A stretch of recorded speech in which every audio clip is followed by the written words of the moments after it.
Assalamualaikum warahmatullahi wabarakatuh. Waalaikumsalam warahmatullahi wabarakatuh. Sobat Kimung, balik lagi bersama Bang Jali dan Om Kimung di sini. Kali ini QM Talk Channel mau membahas berita yang terjadi di beberapa waktu yang lalu. Nah, Bang Jali penasaran gimana pendapat Om Kimung. Jadi berita kemarin adalah di mana ada sebuah kejadian di daerah Sulawesi di Morowali Utara di Sulawesi Tengah, di mana perusahaan PT GNI, perusahaan yang bergerak di pertambangan nikel ya, Ya. Om Kim ya, pertambangan nikel, di mana di perusahaan itu ada tenaga kerja Indonesia atau warga lokal lah, warga situ, dan juga ada tenaga kerja asing dari kebanyakan mayoritas Cina ya, Ya. kayak gitu. Nah, jadi ini Bang Jali pengen kupas sama Om Kim bahwa di situ ada insiden. Insiden ini masih banyak bermacam versi lah Iya. ceritanya, tapi yang pasti ada korban jiwa yang sebanyak 2 orang ya Om Iya. Kimung ya, 2 orang. Nah ini menurut beredar viral di masyarakat karena ada yang bilang ini ulahnya tenaga kerja asing dan juga perusahaan itu tidak adil antar sesama pekerjanya dan macam-macam lah. Makanya kita kupas di sini. Nah sekarang Bang Jali mau tanya Om Kimung tahu nggak kejadian persisnya atau bagaimana sih tanggapan Om Kimung mengenai kejadian itu? Oke, terima kasih Bang Anjali. Sobat Kimung, salam sehat. Kalau kejadian persisnya nggak tahu lah, kan Om Kimung ada di sini, nggak di Morowali lagi Ya, kan. yang Om Kimung sejauh ini. Oke. Sejauh ini yang Om Kimung ketahui dari beberapa berita yang ada, dan itu masih simpang siur, tapi minimal ada gambaran dari berita-berita yang terpercaya lah, Iya. terpercaya ya.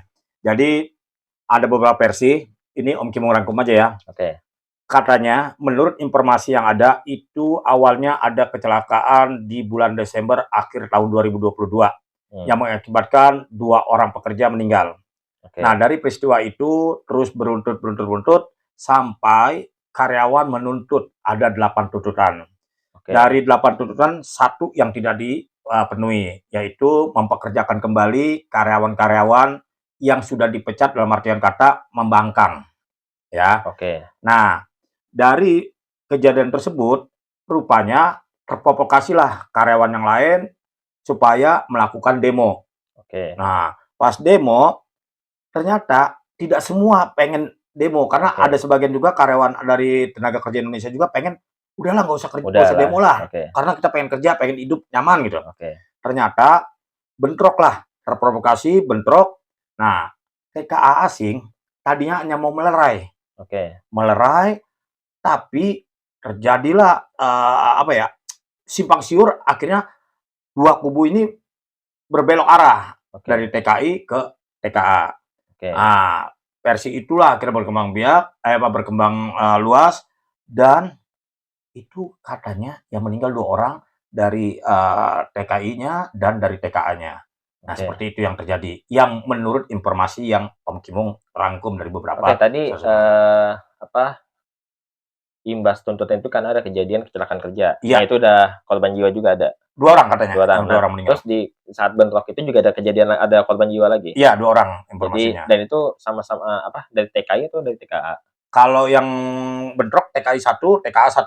Iya. Nah, yang bentrok gitu. Nah, terus ini kita kita nggak usah kupas, itu kan nanti diurus sama polisi ya kan. Itu semua itu untuk polisi. Ranahnya polisi karena versinya pun masih beragam. Cuman yang pengen Bang Jaya tanya ini soal peraturan soal tenaga kerja asing dan juga tenaga kerja di kita seperti itu. Nah, ini nih yang tertarik nih. Ini baru nih Om Kimung mau ini. Cuma udahlah. Ya. Nah, ini yang Om Kimung. Jadi Bang Jali, di Indonesia itu ada 3 yang terkait. 3 pihak yang terkait, ada dari perusahaan, buruh yang dibentuk ada serikat buruhnya, juga dari pemerintah, Pemda setempat atau dinas ketenagakerjaan yang ada di sana. Nah, seharusnya kalau itu bisa dimediasi, bisa komunikasi dengan baik, itu tidak akan terjadi kerusuhan. Karena dari 8 tuntutan, 7 terpenuhi. Ya, cuma 1. Nah, itu harusnya dilobi-lobi terus sampai semua bisa berjalan dengan baik. Tapi, ini sekedar informasi aja ya. Karena ada kecemburuan, tadi kan Bang Jali bilang, karena ada kecemburuan. Sebenarnya, kalau perundang-undangan yang ada di Indonesia, 1 TKI yang tenaga ahli ya, 1 TKA tenaga ahlinya yang hadir, yang dipekerjakan di Indonesia, harus didampingi sama TKI. Itu ada di peraturannya? Ada di peraturannya. Tujuannya apa? nanti ini kan masanya ada perjanjian dari pemerintah tuh, ada perjanjian kontrak. Iya. Karena suatu saat ini harus dilepas. Oke. Nggak boleh kita punya sumber daya alam terus kita dikuasai sepenuhnya oleh pihak asing. Oke. Dan ini ada perjanjiannya. Seperti Freeport kan sekarang udah 51% milik kita. Jadi tujuannya warga kita bisa jadi ahli. Nah, nanti setelah ini kontraknya habis, yang mendampingi ini diharapkan menjadi ahli. Oke. Supaya nanti setelah ini dia harus meneruskan ke generasi-generasi berikutnya. Nah, yang dimasalahkan kita belum punya nih tenaga ahli, makanya diimpor dulu. Nah, kadang-kadang isunya kan yang beredar beda. Oh, tenaga kerja asing terlalu banyak ini. Kan enggak. Dan itu tenaga kerja ahli yang hadir di Indonesia.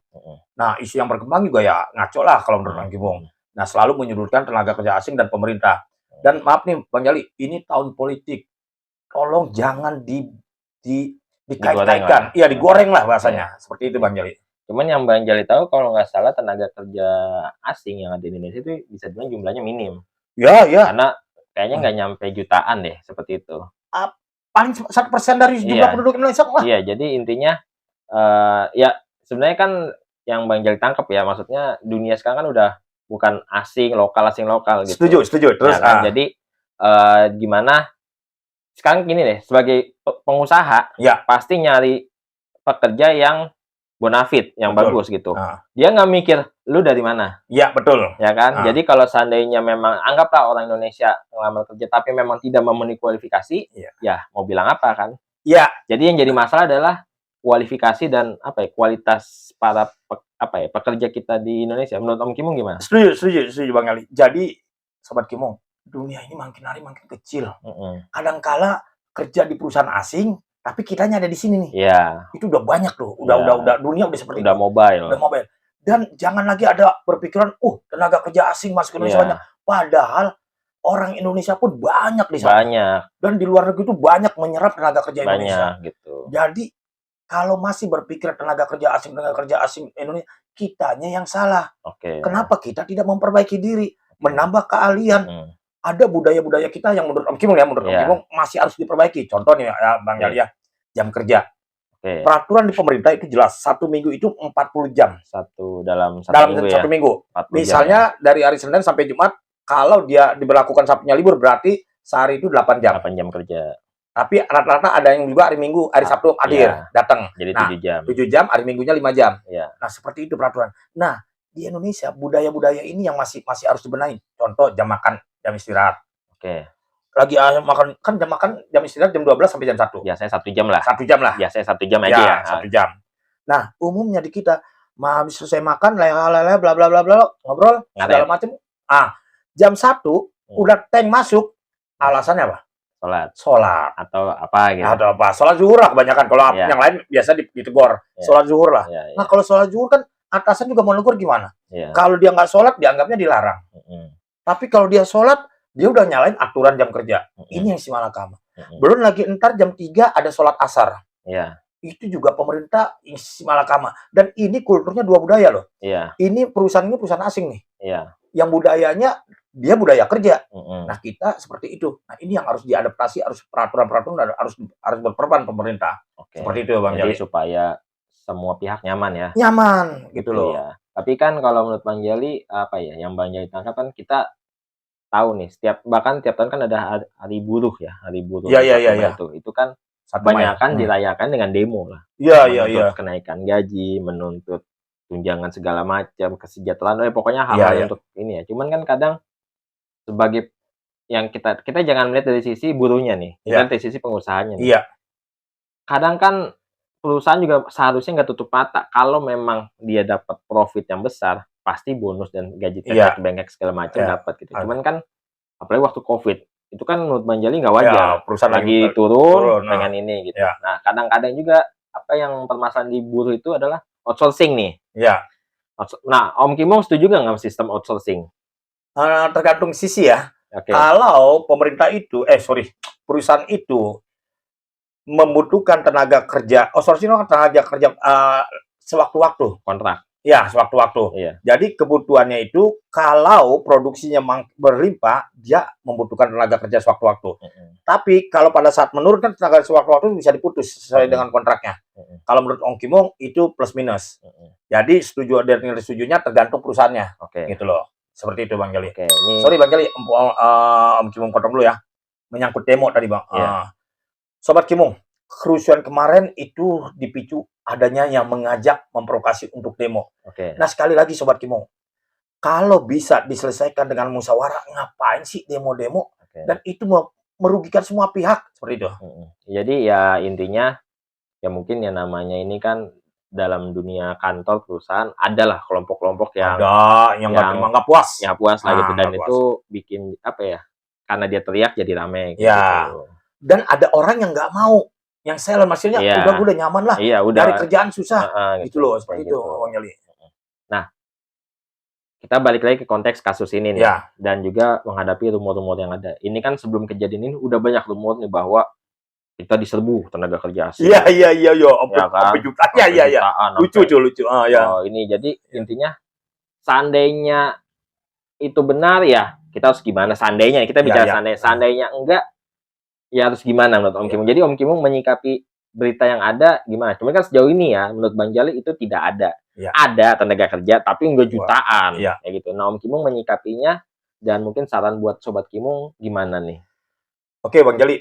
Ini lagi-lagi Om Kimung apresiasi pada pemerintah. Nggak mungkin pemerintah loss tenaga kerja asing diimpor sebanyak-banyaknya. Nggak mungkin. Itu ada perundang-undangannya. Kebutuhan tenaga kerja asing itu hanya untuk, sekali lagi Bang Jali, hanya untuk supaya tenaga kerja kita ini mempunyai keahlian yang lebih, minimal menyamai gitu loh. Dan diimpor itu karena ada investasi yang harus ditanamkan di sini, termasuk mesin-mesinnya juga segala macam kan dari sana. Nah, sekali lagi Bang Jali udah katakan, ini tidak ada tenaga kerja asing yang menyerbu ke pasar Indonesia sebanyak-banyaknya. Itu tidak ada. Itu sekali lagi ya Sobat Kimung, hati-hati. Ini tahun politik. Nah, kalau seandainya ada, tadi kan pertanyaan gitu, kalau seandainya ada, dunia sudah global kok, sudah nggak, udah begini gitu loh, udah semua udah nggak ada batasan, dunia itu udah, apalagi kita bisa teknologi. Jadi kalau sampai itu terjadi, satu, yang paling penting pendidikan kita ditingkatin supaya mutu kita selesai tamat sekolah itu udah siap pakai. Dan kalau itu udah siap pakai, ngapain pakai tenaga kerja asing? Itu aja. Jadi solusinya adalah tingkatin kualitas kualitas kerja ya. Kualitas apa? Mutu kita, mutu bangsa kita. Jangan jadi bangsa yang terbelakang, bangsa yang selalu terpecah belah. Gitu. Oke, jadi ya kesimpulannya adalah untuk kasus itu semoga aja diselesaikan dengan baik ya. Jadi yang tenaga kerja asingnya juga nyaman, ya tenaga kerja Indonesia juga mendapatkan fasilitas yang layak, segala macam kayak gitu. Ada lagi Om Kimung sebelum Bang Jali tutup? Oke, Bang Jali, ini kejadian tersebut jelas memicu Pak Menteri Luhut yang khusus membidangi investasi itu pasti akan sedikit kesulitan. Karena apa? Insiden tersebut, orang yang mau masuk, investasi yang mau masuk, investor yang mau masuk itu ngeri-ngeri sedap. Kalau ini tidak dituntaskan dengan adil dan seadil-adilnya, tidak diselesaikan dengan baik, saya nih, Om Kimung misal pengusaha dari luar, pengen masuk ke Indonesia ngeri. Ngerinya apa? Takut modal nggak balik. Contohnya Elon Musk. Oh ya, itu sempat itu juga. Kan udah dikunjungin Jokowi, rencananya mau bikin sini, malah pindah ke India kalau nggak salah ya. India apa Thailand ya, pokoknya India kalau nggak salah. India ya. Dan itu karena apa? Was-was apa? Hukumnya yang belum bagus.